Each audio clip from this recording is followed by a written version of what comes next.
अस्सलाम वालेकुम, welcome back in WT forex academy. तो आज का हमारा जो टॉपिक है वो है ऑर्डर ब्लॉक्स पे। जो ऑर्डर ब्लॉक्स हैं वो भी मार्केट में as a pivot role perform करते हैं। आज की इस एपिसोड में हम पढ़ेंगे how to identify valid and invalid order blocks in the market, advanced candlestick order block identification, essential criteria and rules to identify the valid order blocks, various order block entry types। ये video देखने के बाद आपका जो order block का concept है वो hopefully clear हो जाएगा और आपको और भी वीडियो देखने की जरूरत नहीं पड़ेगी। अगर आप चैनल पे नए हैं तो चैनल को सब्सक्राइब कर लें, बेल आइकन के बटन को प्रेस कर लें ताकि आने वाली हर वीडियो का नोटिफिकेशन आपको टाइम से मिल सके। ऑर्डर ब्लॉक की जनरल डेफिनेशन में हम देखेंगे कि मार्केट में ऑर्डर ब्लॉक्स किस जगह पे बनते हैं और हमने इनको कहाँ पे मार्क करना है। अभी सेम हम देखेंगे बुलिश सिनेरियो में मार्केट ने किस तरह मूव करना है। बुलिश सिनेरियो में आप देखेंगे कि मार्केट जो है वो सेल में है। सेल में जाने के बाद जो लास्ट की सेल कैंडल है उसके बाद जब मार्केट जो है बाइंग में जाती है, हमने उस एरिया को हाईलाइट कर लेना है as a order block.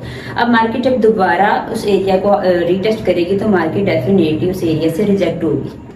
Same scenario हम बेरिश में देखेंगे कि मार्केट जो है वो अप ट्रेंड में है। अप ट्रेंड में जाने के बाद जो लास्ट हमारी बुलिश की कैंडल है उसको हम हाईलाइट करेंगे as a order block candle, ठीक है। उसके बाद जो है मार्केट जो है वो शार्पली डाउन साइड मूव देगी। शार्पली डाउन साइड मूव करने के बाद जब मार्केट हमारे दोबारा हाईलाइटेड एरिया जहाँ पे हमने ऑर्डर ब्लॉक को हाईलाइट किया है, हाईलाइटेड एरिया को जब दोबारा मार्केट रीटेस्ट करेगी तो मार्केट वहां से डेफिनेटली रिजेक्ट होगी।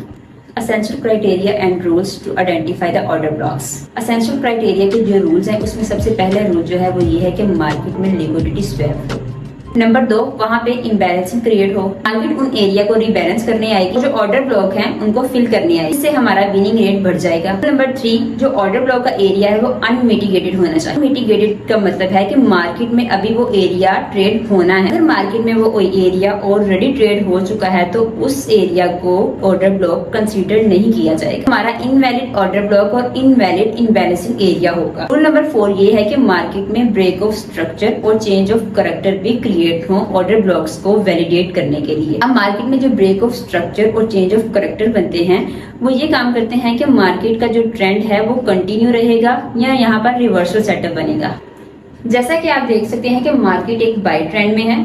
लास्ट वाली कैंडल को हम मार्क करेंगे एज अ ऑर्डर ब्लॉक। अब हम यहाँ पे देखेंगे कि लिक्विडिटी स्वीप हुई है या नहीं। क्या लास्ट वाली कैंडल ने प्रीवियस कैंडल की लो को ब्रेक किया है? हाँ, ब्रेक किया है। इट मीन्स कि यहाँ पर लिक्विडिटी स्वीप हो गई है। तो पहला हमारा जो क्राइटेरिया था वो कंप्लीट हो चुका है as a valid order block. Number 2, यहाँ पर हम देखेंगे कि क्या मार्केट ने यहाँ पर कोई गैप क्रिएट किया है या कोई इम्बैलेंस एरिया क्रिएट किया है। बिल्कुल, मार्केट ने यहाँ पर इम्बैलेंसिंग एरिया क्रिएट किया है जो कि मैं ऑलरेडी हाईलाइट कर चुकी हूँ। यहाँ पर जो ऑर्डर ब्लॉक की रिक्वायरमेंट है वो कंप्लीट हो चुकी है। इट मीन्स कि ये एक वैलिड ऑर्डर ब्लॉक है। आगे चलते हैं। यहाँ पे आप देख सकते हैं कि मार्केट ने एक रिवर्स मूव लिया है। यहाँ पर भी हम सेल की लास्ट वाली जो कैंडल है उसको as a order block highlight कर। भी हम देखेंगे कि मार्केट ने लिक्विडिटी स्वीप की है या नहीं। क्या मार्केट ने प्रीवियस सेल कैंडल का लो ब्रेक किया है? जी हाँ, लो ब्रेक हुआ है यहाँ पर। इट मीन्स यहाँ पर लिक्विडिटी स्वीप हो चुकी है। इट मीन्स कि हमारी जो पहली कंडीशन है वो पूरी हो चुकी है। हम अगेन देखेंगे कि मार्केट में इनबैलेंसिंग एरिया अगेन क्रिएट हुआ है। देख सकते हैं कि यहाँ पर भी गैप क्रिएट हुआ है जैसा कि हम प्रीवियस लेवल पे देख चुके हैं। तो मीन्स कि ये वाला जो हमारा ऑर्डर ब्लॉक है ये भी एक वैलिड ऑर्डर ब्लॉक। यहाँ पर हमारा जो विनिंग रेट है वो ज्यादा हो जाएगा। इट मीन्स कि जब मार्केट रिवर्सल मूव देगी और यहाँ पर आएगी तो हम यहाँ पर एंट्री ले सकते हैं। अब नेक्स्ट अगेन हम ऑर्डर ब्लॉक की कैंडल को मार्क करेंगे कि मार्केट ने एक रेड कैंडल बनाई है।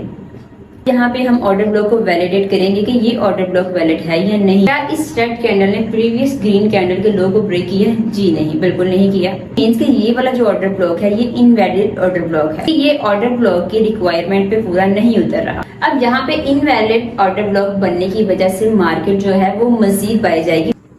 अभी हम M15 चार्ट फ्रेम पे देखते हैं कि मार्केट में हम जो पीछे पड़ चुके हैं उसको हमने लाइव चार्ट पे कैसे एनालाइज करना है। जैसा कि आप देख सकते हैं कि मार्केट एक बाय ट्रेंड में है। यहाँ पे हम ऑर्डर ब्लॉक को मार्क भी करेंगे और उनको वैलिडेट भी करेंगे और रियल टाइम पे हम उन पर एंट्री कैसे ले सकते हैं। अभी हम देखेंगे मार्केट ने एक bullish break of structure create किया है। ब्रेक ऑफ स्ट्रक्चर के इमर्जेंस के साथ अब हम देखेंगे कि मार्केट में ऑर्डर ब्लॉक को कैसे आइडेंटिफाई करना है।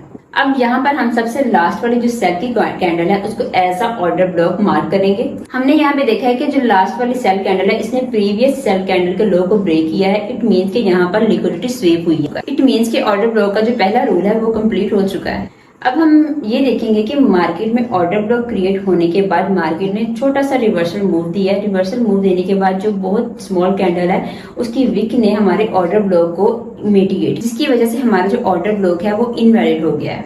एज पर रूल्स जो हमारा ऑर्डर ब्लॉक है वो मिटिगेटेड हो चुका है, तो अब हम उस पर दोबारा ट्रेड नहीं कर सकते हैं।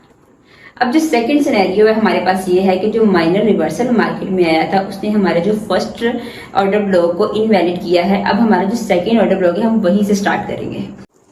अब आप मार्केट में देखेंगे कि मार्केट ने अगेन एक मेजर हाई बनाया है। मेजर हाई बनाने के बाद वहां पर एक ब्रेक ऑफ स्ट्रक्चर क्रिएट हुआ है।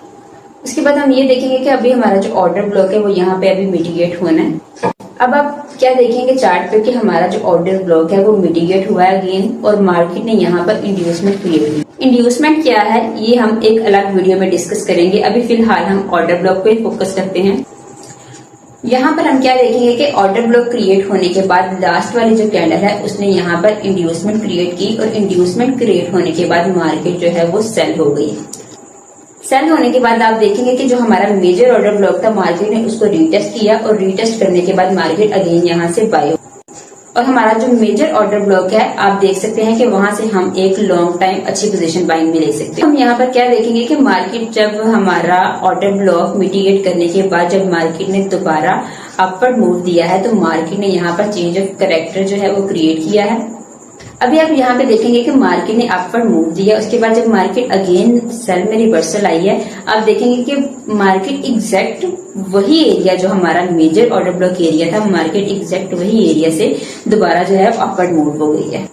क्योंकि आप अभी चार्ट पे देखेंगे वहां पर एक नया ऑर्डर ब्लॉक क्रिएट हो गया है जहां से मार्केट अगेन जो है वो रिवर्स गई है। सेम सिनेरियो आपको देखने में मिलेगा कि मार्केट ने जो सेल लास्ट वाली सेल कैंडल है उसका जो है वो लो ब्रेक किया है, लिक्विडिटी स्वीप हुई है। लिक्विडिटी स्वीप होने के बाद हमारी जो फर्स्ट बाय की कैंडल है हम उसको हाईलाइट कर लेंगे एज अ ऑर्डर ब्लॉक, और यहाँ पे हमारे पास एक मेजर ऑर्डर ब्लॉक सेटअप आ जाएगा और हमारे पास बाइंग के लिए एक अच्छी एंट्री हो जाएगी। मार्केट में ये रीड किया कि हमारे पास यहाँ पर कौन कौन से वैलिड और इनवैलिड ऑर्डर ब्लॉक्स आए और मार्केट ने वहां पर कैसा मूव दिया, और इनको देखते हुए हम मार्केट में एक अच्छा सेटअप कैसे फाइंड कर सकते हैं।